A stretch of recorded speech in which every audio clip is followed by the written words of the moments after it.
देखने वालों को बताइए कि आजकल आप कहाँ हैं और क्या कर रहे हैं आप। वही ड्रामा हम दोबारा बच्चों के लिए शुरू कर रहे हैं किसी अच्छे चैनल पर इंशाल्लाह। सर शोबिस की तरफ कैसे आना हुआ? इतने मसाइल हैं हमारे मुल्क के, इनको हल करना शायद किसी भी सियासी जमात के बस की बात नहीं है। ये मसाइल हल करने के लिए कोई ऐसा जिन हो जो इन मसलों को हल करे। इस मनफी किरदार ने आपको बहुत शोहरत दी, क्या एहसास होते थे जब अचानक इतनी शोहरत मिल गई? बड़ों के मैंने ड्रामे बहुत किए लेकिन उसमें इतनी शोहरत नहीं मिली जितनी बच्चों ने दी है। आप और हम कहानियां सुनते थे बचपन में जिन्नों जादूगरों को, परियों की। हमारे दौर में वो बच्चे अपने सामने देख रहे थे जिन जादूगर परियां, चीजें गायब हो रही हैं, आ रही हैं। और मनफी किरदार मेरा जो आपने कहा सही है, पहला मनफी किरदार है जो हिट हुआ है कि मैं कॉमेडी भी उसमें करता था और कहीं कहीं बच्चों की हमायत भी कर दिया करता था। ये जो डायलॉग था आपका, ये किसने बनाया था?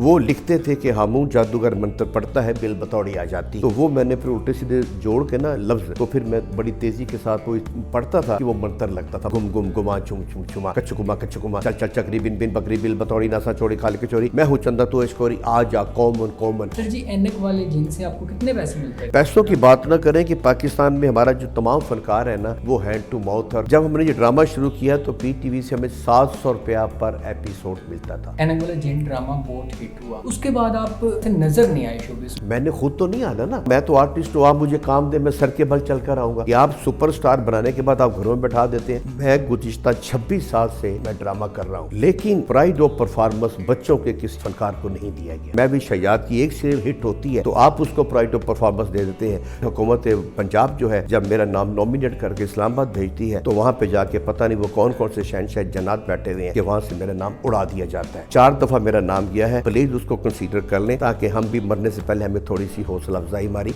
हो जाए। जी सर, देखने वालों को बताइए कि आजकल आप कहाँ हैं और क्या कर रहे हैं आप। मैं क्या कर रहा हूँ, मैंने तो वही करना है जो मैं आज तक करता आया हूँ। गुज़िश्ता हमने 25-30 साल से ऐनक वाला जिन्नी किया और हम जादूगर को बचाते हुए यहाँ तक आए हैं। अब हम यही काम दोबारा शुरू कर रहे हैं, यानी कि नस्तूर जिन जो शहजाद कैसर है उसने दोबारा ड्रामा शुरू किया है, नस्तूर की वापसी, रिटर्न ऑफ नस्तूर। तो उसकी तकरीबन 10 एक साथ रिकॉर्ड हो चुकी हुई हैं। वही ड्रामा हम दोबारा बच्चों के लिए शुरू कर रहे हैं किसी अच्छे चैनल पर इंशाल्लाह नेक्स्ट माह वो बच्चे देख सकेंगे। ठीक है सर, शोबिस की तरफ कैसे आना हुआ और ये रोल आपको कैसे मिला? ये हादसाती तौर पर नहीं था, बल्कि ये मेरे एक वाले मेरे ताया जान थे, आसिफ जा, फिल्मी दुनिया के बहुत मशहूर कॉमेडियन, डायरेक्टर, राइटर थे। तो उनको देख देख कर ये शौक़ मुझे हुआ। चूँकि मैं TV स्टेशन के बिल्कुल साथ दफ्तर था मेरा, तो एक ही दीवार थी PTV के हमारे दफ्तर की, DGPR की। तो वहाँ पर सारे हमारे प्रोड्यूसर रात इकट्ठे होते थे, दोस्त इकट्ठे होते थे, वहाँ हम सब गपशप मारते थे। वहीं पे हमारे जो हफीज़ ताहिर हैं उन्होंने कहा कि यार इतने मसाइल हैं हमारे मुल्क के कि इनको हल करना शायद किसी भी सियासी जमात या किसी सियासी लीडर के बस की बात नहीं है। ये मसाइल हल करने के लिए कोई ऐसा जिन हो जो इन मसलों को हल करे। तो उसके बाद उनका ख्याल आया कि एक जिन का ड्रामा बनाया जाए जो हमारे मुल्क के मसाइल हल करे, जितने छोटे मोटे हैं। तो फिर उनको ऐनक वाले जिन का ख्याल आया उसी रोशनी में कि शायद कोई ऐसा जिन आए जो हमारे मसले हल कर सके, और ऐनक वाला जिन बना। सर जी, इस मनफी किरदार ने आपको बहुत शोहरत दी, तो क्या एहसास होते थे जब अचानक इतनी शोहरत मिल गई और फैंस मिलते थे, तो क्या आपके एहसास? असल में जो बच्चों की मोहब्बत है ना वो बड़ी सच्ची और पक्की होती है, उसमें झूठ और मुनाफिकत नहीं होती। बड़ों के मैंने ड्रामे बहुत किए लेकिन उसमें इतनी शोहरत नहीं मिली जितनी बच्चों ने दी है। बच्चे बहुत जल्द किसी से इंस्पायर होते हैं, अपने मतलब की बात को वो पकड़ लेते हैं, आपसे मोहब्बत करते हैं। जानवरों की तरह, जिस तरह आप जानवर के, बिल्ली के सर पे हाथ फेरें, डॉगी के करें तो आपका हो जाता है, तो इसी तरह जब बच्चों के मिजाज की आप बात करते हैं तो बच्चे भी आपकी तरफ राग़िब होते हैं। आप और हम कहानियाँ सुनते थे बचपन में जिन्नों जादूगरों को, परियों की। हमारे दौर में वो बच्चे अपने सामने देख रहे थे जिन जादूगर परियां, चीज़ें गायब हो रही हैं, आ रही हैं। तो ये सारी चीज़ें हमें भी मुतासिर करती थी और इन बच्चों को भी करती हैं, और आने वाले बच्चों को भी जिन जादूगर परियां, भूत जो है इंस्पायर करेंगे। इसलिए बच्चों को वो एंजॉय किया बच्चों ने और ड्रामा हिट हो गया। और मनफी किरदार मेरा जो आपने कहा सही है, पहला मनफी किरदार है जो हिट हुआ है कि मैं कॉमेडी भी उसमें करता था और कहीं कहीं बच्चों की हमायत भी कर दिया करता था। ठीक। अच्छा, मुझे सर ये बताएं कि ये जो डायलॉग था आपका, ये किसने बनाया था, किसके कहने के लिए? ये डायलॉग तो मैंने खुद ही बनाए, इसमें मैंने कोई 100 या इससे ज़ायद मैंने मंत्र पढ़े हैं और वो सारे मंत्र मैं खुद ही तैयार करता था।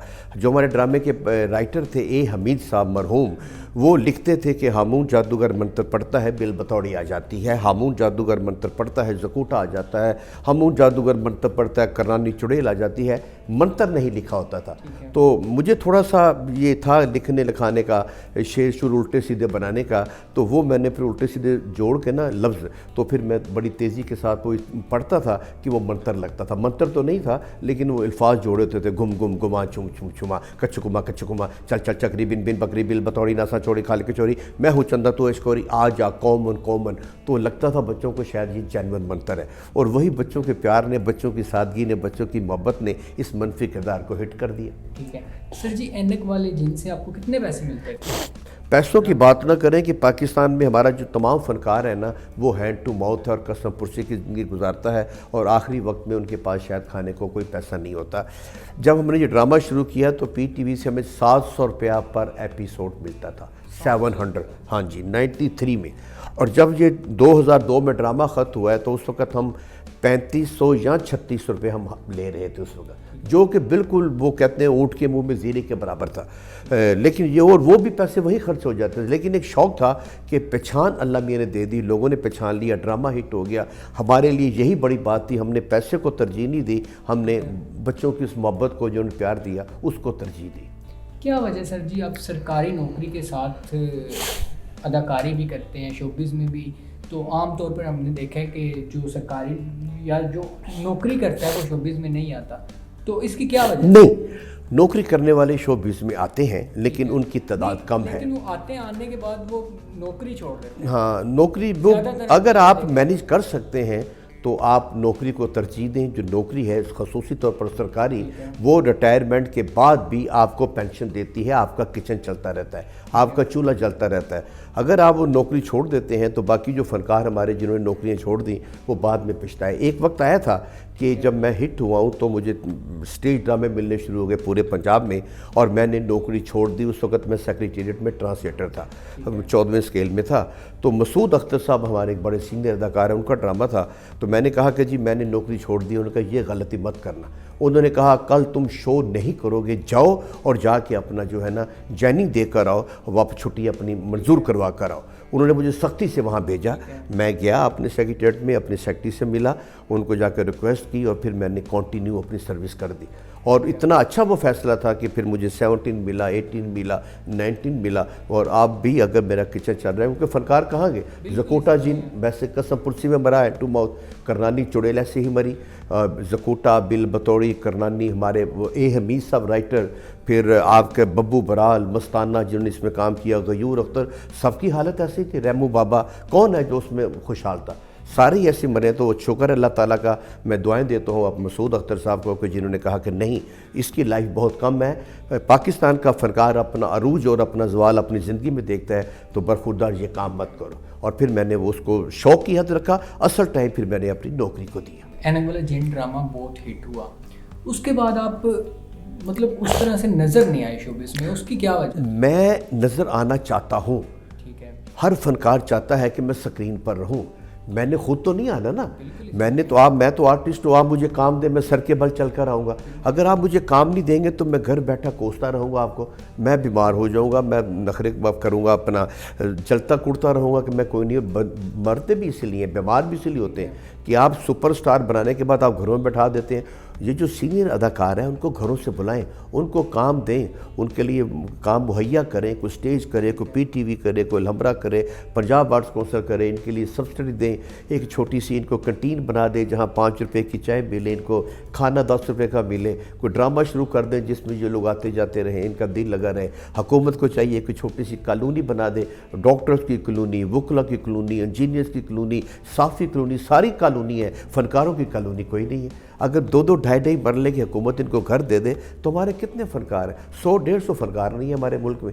आप उनको घर दें, वो खुशहाल हैं। जब ये मरने लगते हैं तो चैनल्स को भी ख्याल आ जाता है, हुकूमत को भी ख्याल आ जाता है, और फिर इंटरव्यू करते हैं तो फिर उनको इमदाद देनी शुरू कर देते हैं। सर जी, आपके साथी फनकार जो उस ड्रामे में आपके साथ थे, बड़ी कसम पुरसी की ज़िंदगी गुजार रहे हैं, जो फोत हो गए हैं, और जो अभी भी कसम पुरसी की ज़िंदगी गुजार रहे हैं, उनके बारे में आप क्या कहना चाहेंगे? अब ज़िंदगी गुजार रहे हैं ये कि हुकूमत को उनको चाहिए कि जिस तरह शहबाज शरीफ दौर में इनको महाना 10, 15, 20, 25 हज़ार रुपया महाना फ़नकारों को मिलता था। ये जो हमारे तकरीबन कोई 150-200 फ़नकार थे, तो उस वक्त 2 करोड़ रुपया था इनको मिलता था, इनका घर चलता था, चूल्हा जलता रहता था।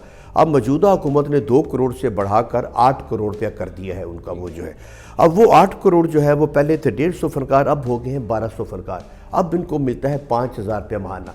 यही रिक्वेस्ट है हुकूमत वक्त से कि इन जो फ़नकार बच गए हैं प्लीज़ इनको बचा लें, इनके लिए कुछ मुसलसल इनका सिलसिला जो है ना इनकम का वो कर दें, इनके अकाउंट में पैसे चले जाएं और 5000 ना काफ़ी है, इसको कम से कम 10-15 हज़ार तक लेकर जाएं ताकि ये घर का सामान जो है ना किचन का वो तो लेके आ सके ना। बस हुकूमत चाहे तो ये फ़नकारों को इनको कार्ड दिए जाएँ, हेल्थ कार्ड इनको दिए जाएँ, इनकी सीनियरिटी को तस्लीम किया जाए, जहाँ फ़नकार जाए उसको किराए में रियायत दी जाए, खाने में रियायत दी जाए ताकि ये लोग इसी तरह ज़िंदा रहें।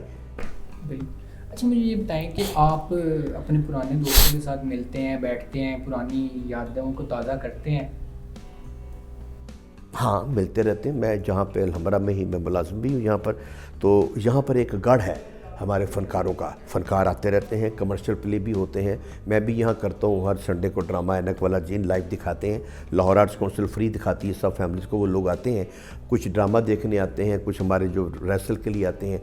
तो ये कैसी जगह है, वैसी कल्चर की बेहतरीन जगह है अलहमरा कि जहाँ तमाम दोस्तों से मुलाकात होती रहती है हमारी। ठीक है सर जी, आखिर में देखने वालों को क्या पैगाम देना चाहें? मैं देखने वालों को तो पैगाम बाद में दूंगा, पहले मैं हुकूमत वक्त से कहूँगा कि मैं गुज़िश्ता 26 साल से मैं ड्रामा कर रहा हूँ, लेकिन प्राइड ऑफ परफॉर्मेंस बच्चों के किसी फ़नकार को नहीं दिया गया।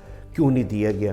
कि जबकि आप एक सीरियल, अगर मैं भी शयाद की एक सीरियल हिट होती है तो आप उसको प्राइड ऑफ परफॉर्मेंस दे देते हैं। तो बच्चों के लिए जो मैंने काम किया है, इतना 26 साल मैंने ये काम किया, नेशनल एक्शन प्लान के मैंने पूरे पंजाब में जो है 44 शो किए, डेंगू पे शहबाज शरीफ ने मुझसे काम करवाया, तकरीबन यूनिसेफ ने मुझसे हर टॉपिक पे काम करवाया, 2500 मैंने शो किए हैं, सेहत और सफाई के बारे में, एजुकेशन के बारे में, नकलें नहीं मारनी, प्यार करना है पाकिस्तानी परचम से, पाकिस्तान से प्यार करना है, किस किस मौजू पे मैंने काम नहीं किया। जब वो जहाँ से हुकूमत पंजाब जो है जब मेरा नाम नॉमिनेट करके इस्लामाबाद भेजती है तो वहाँ पे जाके पता नहीं वो कौन कौन से शहनशाह जन्नात बैठे हुए हैं कि वहाँ से मेरा नाम उड़ा दिया जाता है। तो ये रिक्वेस्ट है हुकूमत वक्त से कि प्लीज़ अगर कोई बच्चों के लिए काम कर रहा है तो उसके लिए भी एक प्राइड ऑफ परफॉर्मेंस अनाउंस कर दें। 4 दफ़ा मेरा नाम गया है, प्लीज़ उसको कंसीडर कर लें ताकि हम भी मरने से पहले हमें थोड़ी सी हौसला अफजाई हमारी हो जाए। और बच्चों के लिए और बाकी को पैगाम ये है, अपने वतन से मोहब्बत करें, अपने परचम से मोहब्बत करें, दिल लगा के पढ़ाई करें और ख़ास तौर पर आज कोरोना से महफूज रहने के लिए उन तमाम SOPs पर अमल करें जो कि हमें हुकूमत बताती है। आप हैंड वॉश करें, सैनिटाइज़र का इस्तेमाल करें, आप मास्क लगा के रखें, फासला रखें और बार बार हाथ धोएं, तो इंशाअल्लाह हम हुकूमत के साथ मिलके इस मूजी मर्ज़ पर काबू पा सकते हैं। अल्लाह ताला हम सबको इस मर्ज़ से महफूज रखे। उल्लुल हेलो, उल्लुल हेलो।